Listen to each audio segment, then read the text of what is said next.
They say the frontier breaks even the strongest men. 2 fresh graves on the hillside, a motherless child, and a man who built an empire with his bare hands, now broken by a loss no fortune could heal. Some wounds cut too deep for medicine. Some problems have no solution, until fate brings together 2 broken souls with exactly what the other needs to survive. What I'm about to tell you has been buried by history, a story of sacrifice, redemption, and an unlikely bond that saved 2 lives during America's most unforgiving era. A story they didn't want you to know. Stay with me until the very end, because what happened after that knock on the cabin door changed not just 2 lives but an entire county's understanding of what family truly means. If this is your first time here on the Black Rancher channel, hit that subscribe button and notification bell right now. These are the untold stories of Black excellence on the American frontier. Stories deliberately erased from our history books that deserve to be heard. Share this video with someone who appreciates powerful, true stories that history tried to forget. Now, let's begin our journey to Wyoming Territory, 1882. Wyoming Territory, spring 1882. The baby wouldn't stop crying. Marcus Washington sat in the lone rocking chair of his cabin, cradling his 3-month-old son against his chest. The infant's face was red with effort, tiny hands balled into fists as he wailed, a sound that had barely ceased in the 3 days since Catherine had been laid in the ground. "Please, James," Marcus whispered, his voice hoarse from lack of sleep. "Please rest now." But the child only cried harder, his hunger unrelenting. Outside, the Wyoming spring was painting the prairie with wildflowers, but inside the Washington cabin, time had stopped. On the table sat the last of the goat's milk from the McPherson's place, now turned sour in the spring heat. The nearest town was 20 miles away, and Marcus couldn't bear to leave his son even to seek help. At 42, Marcus Washington had survived slavery in Virginia, fought with the Union Army, and built the Crescent W Ranch from nothing but a claim stake and determination. His 6'4" frame and powerful shoulders had broken wild horses, wrestled steers, and built every inch of the cabin where he now sat. The 15 years of backbreaking work had yielded 300 head of cattle, prime grazing land along Elk Creek, and respect, grudging as it might be, from the neighboring ranchers. But nothing in his life had prepared him for this. Catherine had died of childbed fever 3 days after bringing James into the world.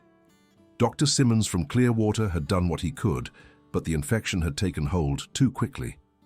Marcus had buried his wife of 5 years on the hill behind their cabin, beneath the oak tree where they'd often shared lunch during the ranch's early days. Now, as the afternoon sun cast long shadows through the cabin windows, Marcus felt a desperation he'd never known before. "What do I do?" he whispered to the empty room, his voice breaking. "Catherine, what do I do?"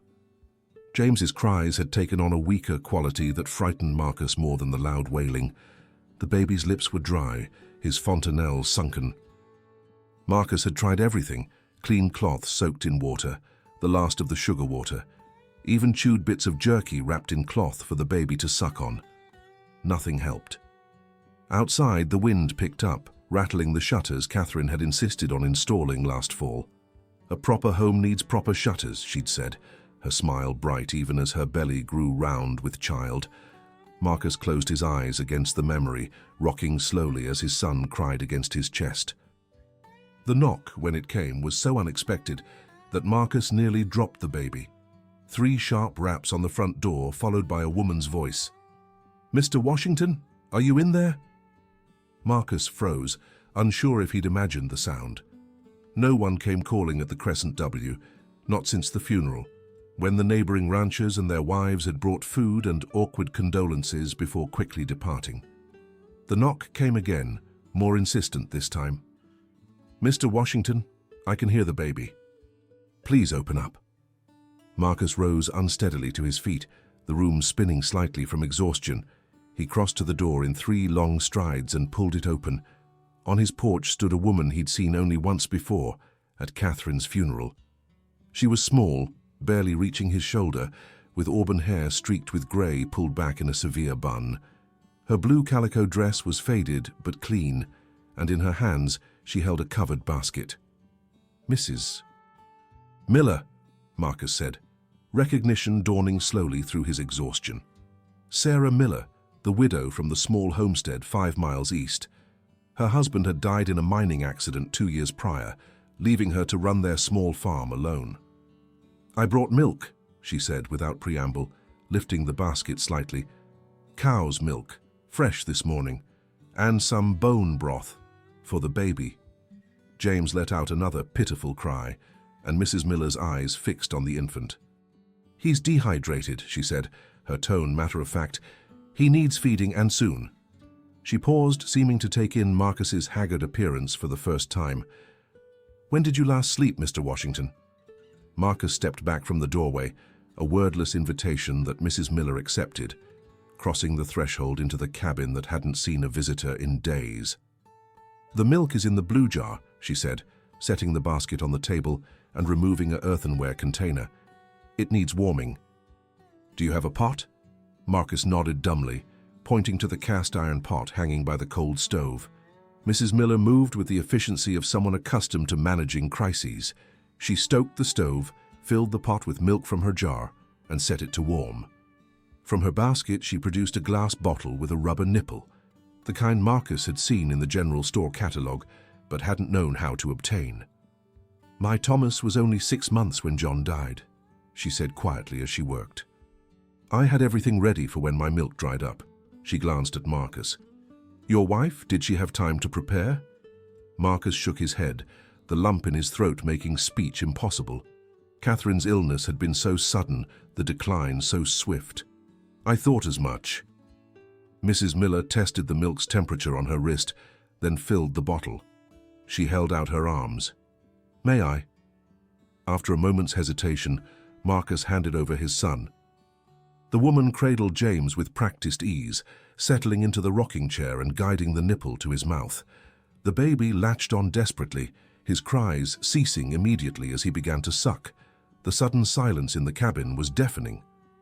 "There now," Mrs. Miller murmured to the infant. "There now, it's not so bad after all, is it?" Marcus sank onto a chair, watching as his son took his first proper meal in days. The relief was so intense, it made his hands shake. "I should have come sooner," Mrs. Miller said, not looking up from the baby. "The funeral was 3 days ago. I should have known." She trailed off, then squared her shoulders. "But I'm here now." "Why?" The question escaped Marcus before he could stop it. Mrs. Miller looked up then, her grey eyes direct. "Because no one else would," she said simply. "And because I know what it is to be alone with a child and no idea what to do next." Outside, the sun dipped below the horizon, casting the cabin into shadow. Marcus lit the lamp on the table, its warm glow illuminating the widow and his son, creating a tableau he would remember for the rest of his life. The moment when the darkness began, ever so slightly, to recede. Morning came with the rooster's crow and the sound of movement in his kitchen. Marcus jerked awake, disoriented. He was in his bed, fully clothed except for his boots, with no memory of how he'd gotten there. The last thing he remembered was Mrs. Miller feeding James a second bottle as his own eyes grew too heavy to keep open. James. Where was James? He bolted upright, heart pounding, then froze at the sight before him. A small wooden cradle, one he'd never seen before, sat beside his bed. Inside, James slept peacefully, his tiny chest rising and falling in the rhythm of deep slumber. The sounds from the kitchen continued, the clatter of his cast-iron skillet, the creak of the stove door. The scent of coffee and frying bacon reached him, so familiar it made his chest ache with memories of Catherine at the stove, smiling over her shoulder as she cooked breakfast. Marcus rose quietly, careful not to wake the baby. He pulled on his boots and ran a hand over his face, feeling the 3-day growth of beard. He needed to shave, to wash, to tend to his livestock, all the basic tasks of living that had seemed impossible just yesterday. In the kitchen, Sarah Miller moved with quiet efficiency, turning bacon in the skillet and stirring something in a pot. She'd removed her shawl, and her sleeves were rolled up to the elbow, revealing forearms freckled and tanned from outdoor work. "You had no eggs," she said without turning around. "I brought some from my hens, and cornmeal. There's coffee in the pot, freshly brewed." Marcus poured himself a cup, the familiar routine feeling strangely foreign after days of chaos. "The cradle," he said, his voice rough from sleep. "Where did it come from?" "My wagon. I brought it over last night while you slept." She glanced at him. "You needed rest more than you needed to know my comings and goings. I hope you don't mind that I made myself at home." "No," Marcus said, surprising himself with how much he meant it. "I don't mind." "Good." She nodded once decisively. "Because we have work to do." "We?" "Mrs." Miller turned fully to face him then, wiping her hands on her apron. "Mr. Washington, your cattle haven't been checked in 3 days. Your chicken coop needs mending. There were feathers all over your yard, which means something's been at them. Your milk cow is probably in pain from not being milked, and your garden is full of weeds." She paused. "And your son needs a wet nurse, or at the very least regular feedings with clean milk." Marcus stared at her, the blunt assessment washing over him like cold water. "I can't pay you," he said finally. "Not much, anyway. I'm not asking for payment." She turned back to the stove, removing the skillet from the heat. "I'm proposing an arrangement." "What kind of arrangement?" Mrs. Miller served up a plate of bacon, eggs, and cornmeal mush, more food than Marcus had seen in days, and set it before him. "Eat while I explain," she said, pouring herself a cup of coffee and sitting across from him. "My farm is failing, Mr. Washington. The truth that no one speaks is that a woman alone can't run a homestead in this territory, not without help. The work is too much, the dangers too many." Marcus ate slowly, savoring the simple food that somehow tasted better than anything he could remember. "What are you suggesting, Mrs. Miller?" "I'm suggesting that I stay here in your cabin and help care for your son." She held up a hand as Marcus opened his mouth. "Not as your wife, Mr. Washington, nothing like that. As a housekeeper, a nurse for the baby, and an extra pair of hands for the ranch work." "And in return?" Marcus asked, knowing there had to be more. "In return, you help me sell my homestead and buy into a small share of the Crescent W, a business arrangement. I'd be a partner, not an employee." She met his gaze steadily. "I need the security of owning land that can actually sustain me. You need help with your son and your ranch. It's practical." Marcus considered her words. The proposal was unorthodox, to say the least. A white woman living under the same roof as a black man, even with a baby as chaperone, would cause talk. And a female business partner in a cattle ranch. Unheard of.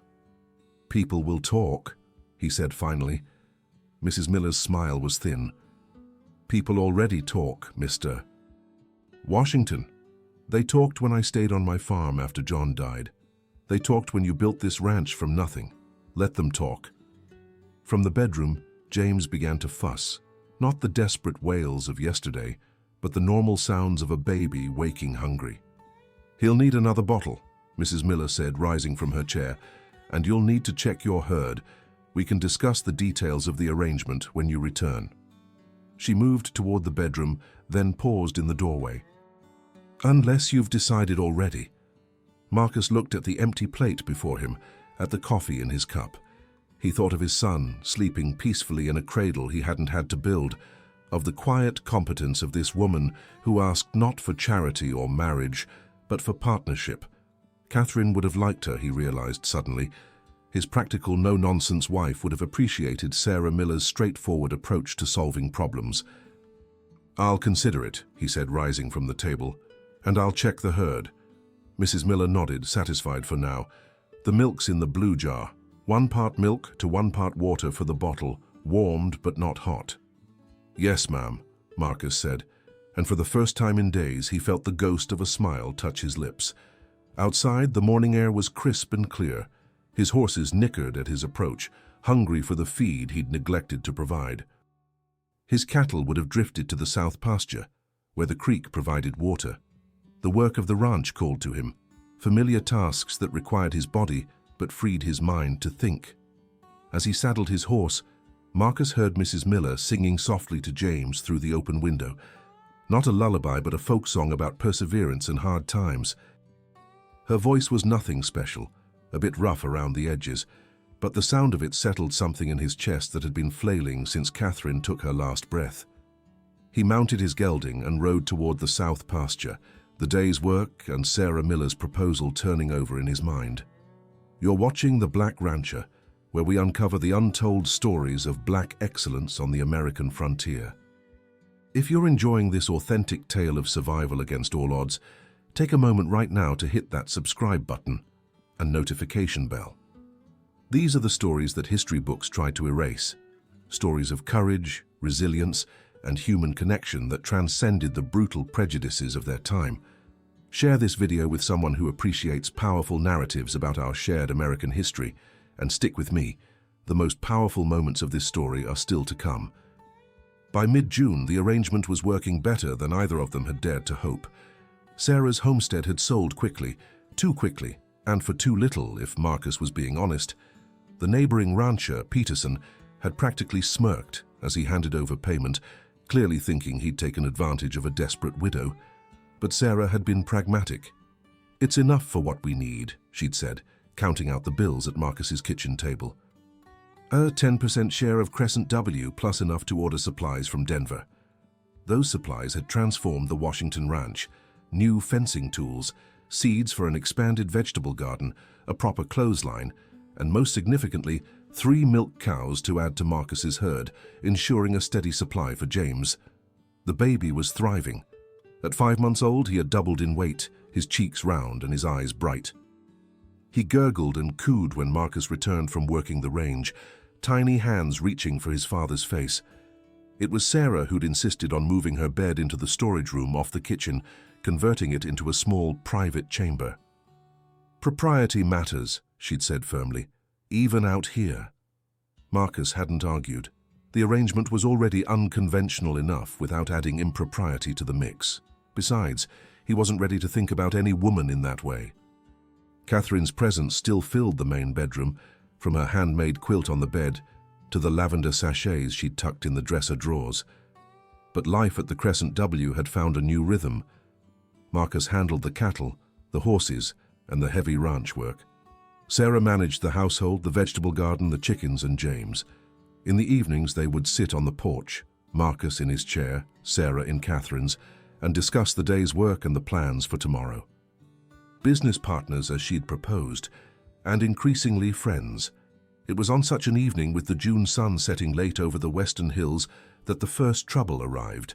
The sound of approaching horses brought Marcus to his feet. 3 riders coming fast up the main road to the ranch house. "Stay inside," he told Sarah, who had James in her arms. "Take the baby to your room." She hesitated, then nodded, disappearing into the cabin as Marcus stepped off the porch, one hand resting casually near the revolver on his hip. The riders pulled up in a cloud of dust. Peterson, the rancher who'd bought Sarah's homestead, Sheriff Davis from Clearwater, and Reverend Collins, the Presbyterian minister whose church Marcus had never entered. "Evening, gentlemen," Marcus said, his voice neutral. "What brings you out this way?" Sheriff Davis dismounted first, his hand also hovering near his sidearm. "Got some concerns to discuss with you, Washington." "Concerns about what?" The sheriff exchanged glances with the Reverend, who cleared his throat importantly. "About the situation here," Reverend Collins said. "With the Miller woman." Marcus's jaw tightened, but he kept his expression unchanged. "Mrs. Miller is my business partner and housekeeper. She helps with my son while I run the ranch." Peterson snorted. "That what they're calling it these days, business partner?" Marcus turned his gaze to the rancher, letting the silence stretch just long enough to make the man shift uncomfortably in his saddle. "Mrs. Miller owns 10% of the Crescent W," he said finally, "paid for with the money you gave her for her homestead. So yes, business partner is exactly what she is." "It ain't right," Sheriff Davis cut in. "A white woman living under the same roof as a—" He caught himself. "It ain't proper." "We're concerned for her moral welfare," Reverend Collins added, his tone self-righteous, "and for the example being set in our community." "Your concern is noted," Marcus said coolly. "Is there anything else?" The cabin door opened, and Sarah stepped onto the porch. James settled on her hip. She'd clearly been listening through the open window. "Gentlemen," she said, her chin high, "if you're so concerned about my welfare, you might have shown it when my husband died, or when my roof leaked all last winter, or when wolves got at my chickens." She descended the steps to stand beside Marcus. Funny how your concern only appears now that I've found a decent arrangement. Reverend Collins reddened. Mrs. Miller, you cannot possibly understand how this situation appears to decent folk. I understand exactly how it appears, Sarah replied. It appears that a widow and a widower have formed a practical alliance to raise a motherless child and run a successful ranch.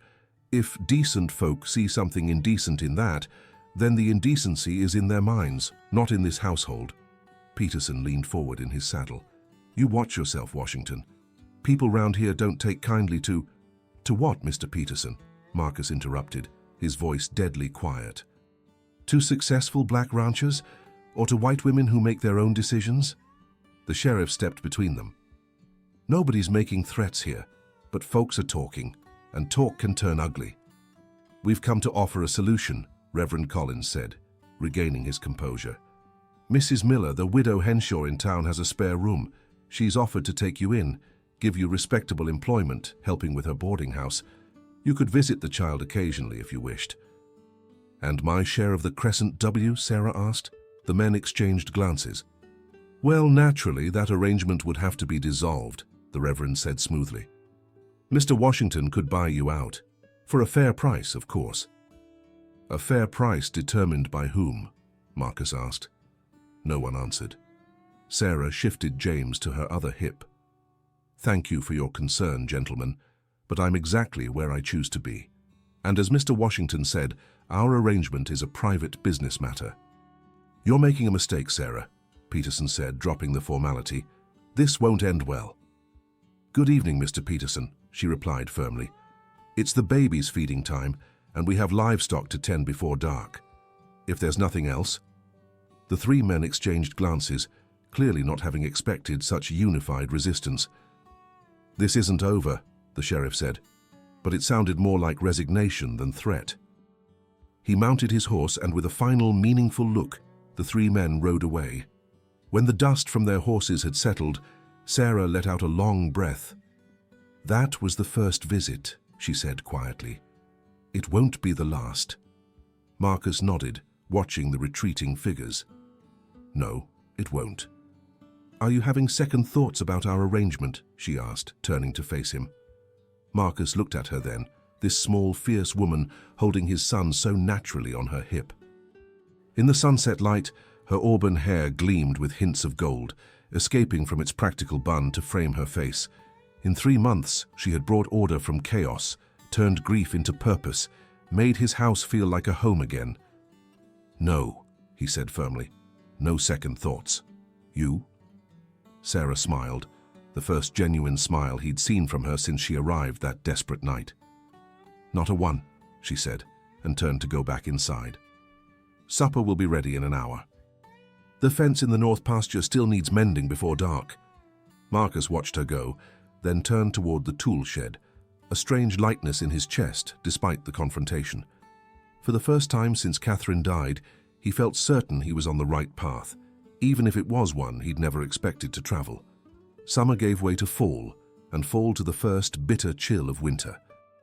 Life at the Crescent W settled into its new normal, despite occasional visits from concerned citizens that always ended the same way, with Sarah and Marcus presenting a united front that grew stronger with each attempt to separate them. James thrived, growing from infant to toddler before their eyes. He took his first steps holding onto Sarah's skirts, spoke his first word, cow, naturally, while Marcus carried him through the barn. His first birthday came and went, celebrated with a small cake Sarah baked, and a wooden horse Marcus carved. If anyone had told Marcus a year ago that he could find joy again after Catherine's death, he would have called them a liar. But joy had found him anyway, in his son's laughter and in the quiet evenings by the fire, listening to Sarah read aloud from one of her precious books. It was on such an evening in early December, with snow falling gently outside, that Marcus realized something had shifted between them. Sarah sat in Catherine's rocking chair, James asleep in her lap, the firelight playing across her features as she read from David Copperfield. Marcus watched her from his chair opposite, noticing the way her voice softened at tender passages, the small smile that played at the corners of her mouth. When had Sarah Miller become not just his son's caretaker, not just his business partner, but essential to his happiness? The thought should have brought guilt, betrayal to Catherine's memory. But somehow, it didn't. Instead, it felt like the most natural progression imaginable. Sarah looked up, catching his gaze. "What is it?" she asked. Marcus shook his head slightly.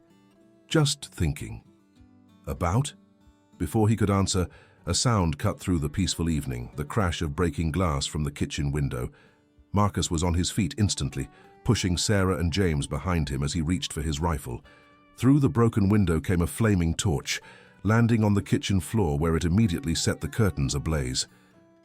"Get James out the back door," Marcus ordered, grabbing a blanket to smother the flames. Sarah clutched the now waking child to her chest and ran for the back of the cabin as more breaking glass sounded from the front. Another window, another torch. The fire spread quickly, catching on the dry wood of the cabin walls. Smoke filled the room as Marcus fought to control the blaze, but it was already clear the cabin couldn't be saved. "Marcus!" Sarah's scream from outside propelled him through the smoke toward the back door. He emerged into the snowy night to find Sarah backing away from 5 mounted men, their faces covered with bandanas, torches in their hands. "That's far enough, Washington," one of the men called. Even with the disguise, Marcus recognized Peterson's voice. "We warned you this wouldn't end well." Marcus positioned himself in front of Sarah and James. "This is my property. You're trespassing and destroying what's mine." "Property?" Another rider laughed harshly. "That what she is to you? Property?" "Leave my land now," Marcus said, his voice deadly calm despite the cabin burning behind him. "Or I'll defend what's mine." "Marcus," Sarah whispered urgently behind him. "James." The baby was crying, frightened by the fire and the shouting. Marcus felt Sarah trembling against his back, whether from cold or fear he couldn't tell. "You've got one chance, Washington," Peterson called. "The woman stays, you and the half-breed kid go. We'll escort you to the territorial line by morning.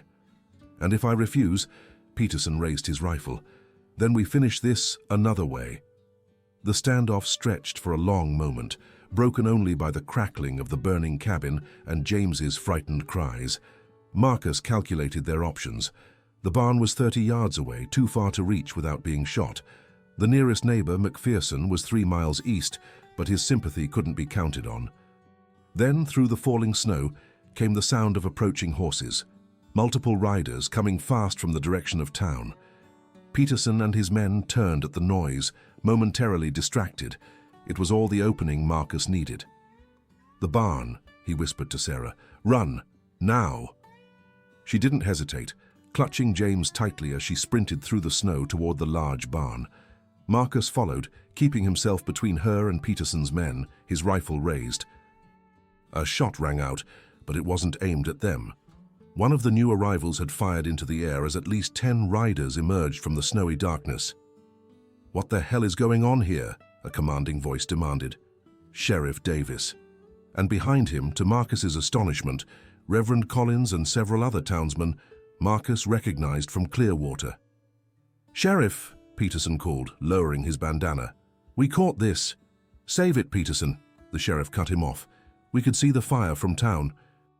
He surveyed the burning cabin, then the armed men on horseback, and finally Marcus, Sarah, and James huddled by the barn entrance. "Anybody hurt?" "No," Marcus answered cautiously. "Not yet." The sheriff dismounted, handing his reins to a deputy. He approached Marcus slowly, hands visible. "Mrs. Miller," he said, nodding to Sarah. "You and the child all right?" Sarah nodded, clutching James tighter. "Reverend Collins rode into the sheriff's office an hour ago," Davis explained. "Said he'd overheard Peterson and some others planning to solve the problem at the Washington place tonight." He turned to glare at Peterson and his men. "Seems he heard right." "You're taking their side?" Peterson demanded incredulously. "I'm taking the side of the law," Davis replied sharply. "And the law says you don't burn down a man's home or threaten a woman and child, no matter what you think of their living arrangements." He turned back to Marcus. "The fire's too far gone to save the cabin. You folks have somewhere you can stay tonight?" Marcus glanced at the barn. "We'll manage." Reverend Collins stepped forward, clearing his throat. The church has a back room. It's warm, with 2 cots. He looked uncomfortable but determined. It would be suitable for the night at least. Marcus stared at the minister in disbelief. Why the sudden change of heart, Reverend? Collins met his gaze steadily. Mrs. Henshaw came to me yesterday. Said she'd seen Mrs. Miller and the child in town buying supplies. Said the boy called her Mama Sarah and had the happiest eyes she'd ever seen on a child. He shifted awkwardly. Made me think perhaps I'd misjudged the situation. Enough of this, Peterson snarled. Sheriff, you're really going to let them— Peterson, Davis snapped. You and your men drop those torches now. You're all under arrest for arson and attempted murder. Murder? We weren't going to kill anyone. A cabin fire in December with a woman and child inside. The sheriff's voice was ice cold. What would you call it? As the deputies moved to disarm Peterson and his men, Reverend Collins approached Sarah, removing his heavy coat. For the child, he said, offering it to her. It's a cold night. Sarah hesitated, then accepted the coat, wrapping it around James, who had quieted to sniffles against her shoulder. Thank you, she said simply. The Reverend nodded, then turned to Marcus. My offer stands. The church room is yours for tonight. Tomorrow we can discuss arrangements. Marcus looked to Sarah, a question in his eyes.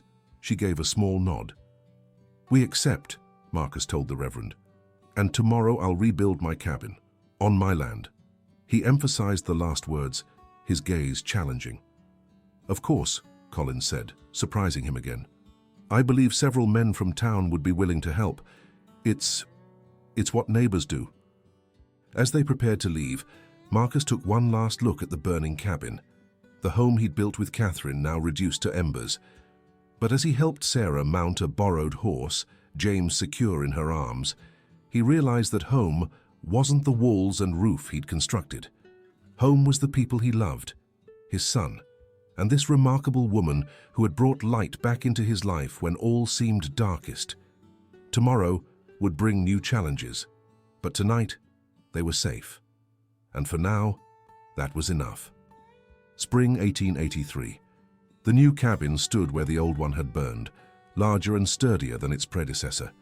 The winter rebuilding had brought unexpected allies, townsfolk who arrived with lumber and tools, women who brought food for the workers, even Sheriff Davis lending a hand with the heavy roof beams. It wasn't universal acceptance. Some families still crossed the street when Marcus or Sarah approached in town. Peterson and his men had been released after a month in jail, with a warning from the judge that further trouble would mean prison time. They kept their distance, but their resentment smoldered like banked coals. Yet something fundamental had shifted in Clearwater that snowy December night. Perhaps it was seeing a black man and a white woman standing together to protect a child. Perhaps it was Reverend Collins's unexpected alliance. Whatever the cause, the change was real, if fragile. Now, with spring bringing new growth to the land, Marcus stood on his porch watching Sarah in the garden, James toddling beside her with a tiny watering can. Careful, sweet pea, Sarah cautioned, as James enthusiastically doused a tomato seedling. Gently, like I showed you. The boy, now nearly 18 months old, grinned up at her, his brown skin glowing in the sunshine. His eyes, Catherine's eyes, bright with mischief. Genty, he repeated, proceeding to dump the remaining water on his own feet. Sarah laughed, a sound that still surprised Marcus with its fullness. When she'd first arrived that desperate night, he couldn't have imagined her laughing like that, her face open, unguarded, truly happy. He descended the porch steps and crossed to them, scooping up his son, who squealed in delight. "Papa, wet," James announced, showing his soggy shoes. "I see that," Marcus chuckled. "Were you helping Mama Sarah with the garden?" The name had stuck despite its unconventionality. James had started calling her Mama on his own, and neither adult had the heart to correct him. In his simple child's understanding, Sarah was the one who fed him, bathed him, rocked him to sleep. She was his mother in all the ways that mattered. Sarah brushed dirt from her hands and stood, shading her eyes against the sun as she looked up at Marcus. In the year since she'd arrived at his door with milk for a starving baby, subtle changes had transformed her. The severe bun had given way to a simpler braid that hung down her back. Her dresses, while still practical, occasionally featured a touch of ribbon or lace, and the perpetual worry lines between her brows had softened. "I was thinking," Marcus said, shifting James to his other arm, "about our arrangement." Sarah's expression grew guarded. "Oh? It's been a year. The 10% ownership we agreed to. Itintar novamente a continua editor." Chapter 5. A New Foundation, continued. "It's been a year. The 10% ownership we agreed to, it doesn't seem right anymore." Sarah's face paled slightly. Are you saying you want to dissolve our partnership?" Marcus shook his head quickly. "No, just the opposite." He set James down, watching as the boy immediately ran back to his tiny watering can. "I'm saying 10% isn't enough. You've put in equal work, made this place thrive in ways it never did before. You should be an equal partner." Relief crossed Sarah's features, followed by something like disappointment. "Oh, I see. Equal business partners." Marcus took a step closer to her. "Sarah, I'm not saying this right." He took a deep breath. "When Catherine died, I thought that part of my life was over. I never expected to find—" He gestured between them, struggling for words. "Friendship?" Sarah supplied carefully. "More than that." Marcus's voice grew softer. "I never expected to find another chance at happiness, at family." Sarah's eyes widened. "Marcus, let me finish," he said gently. "You came here offering a practical arrangement, and it was exactly what James and I needed. But this past year, watching you with my son, working beside you, facing down the whole town together, it's become something else for me." He met her gaze directly. "I care for you, Sarah. Not just as James's caretaker, or as my business partner." Sarah's hands twisted in her apron. "There would be consequences," she whispered. "Worse than what we've already faced." "I know." Marcus nodded gravely. "I wouldn't ask you to face that if you don't feel the same. Our arrangement can continue as it is. You'll have your 50% of the ranch either way." "And if I do?" Sarah asked, her voice barely audible. "Feel the same?" Marcus's heart began to pound. "Then I'd ask if you'd consider making our arrangement permanent, not just for James's sake or for the ranch, for us." "You're proposing marriage," Sarah said, not as a question, but as if testing how the words felt in the open air. "I am." Marcus took another step closer. "It wouldn't be legal in the territory. We'd have to travel to Canada, maybe.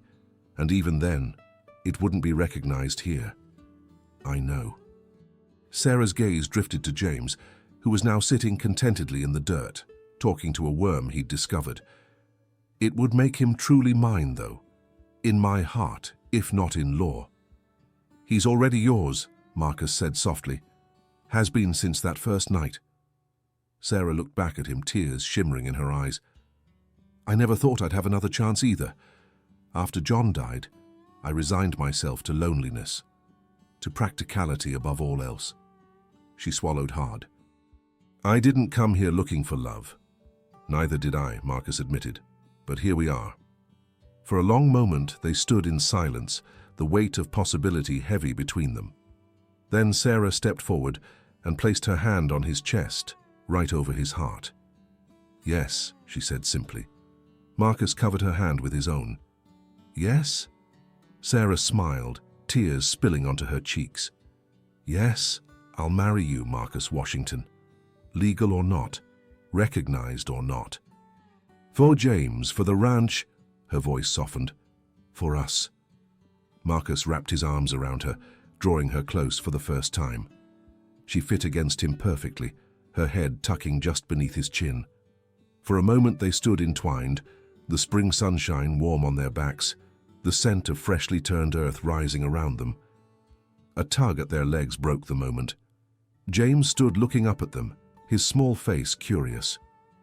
"Papa? Mama?" he asked, his simple question containing worlds of meaning. Sarah knelt down, opening her arms.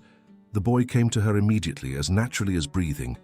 "Yes, sweet pea," she said, her voice thick with emotion. "Papa and Mama." She looked up at Marcus, her eyes shining. Family. Marcus joined them on the ground, gathering them both into his embrace. Above them, the new cabin stood strong and sturdy. Below, the earth promised another season of growth. And between them, love had found an unexpected home. Built not of timber and nails, but of midnight milk and morning courage, of shared burdens and gentle hands, of two souls who had lost everything and found each other. In the months and years to come, there would be struggles. The law would not recognize their union. Some neighbors would never accept them. Their children, for James would eventually have siblings, would face questions and prejudices unique to their circumstance. But on that spring day, with the sun warming the earth and new life pushing up through the soil, none of that mattered.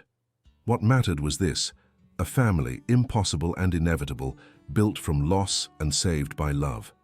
A black rancher, a white widow, and the child who had brought them together when they'd needed each other most. What mattered was the knock on a cabin door and the courage to open it. The story of Marcus and Sarah Washington isn't taught in history books. Their love, like thousands of other forbidden relationships that flourished despite the odds, was deliberately erased, deemed too dangerous to remember. But these stories happened. These families existed. These brave souls carved out happiness in a world determined to deny it to them. Here on the Black Rancher channel, we're committed to uncovering these buried truths, the real stories of the American frontier that show us not just how things were, but how they could be. If this story moved you, please take a moment to like this video, subscribe to the channel, and share it with someone who needs to hear that love finds a way, even in the harshest circumstances. Your support helps ensure these forgotten chapters of our shared history finally get told. Thank you for staying until the end. Until next time, remember that the most powerful stories are often the ones they didn't want us to know.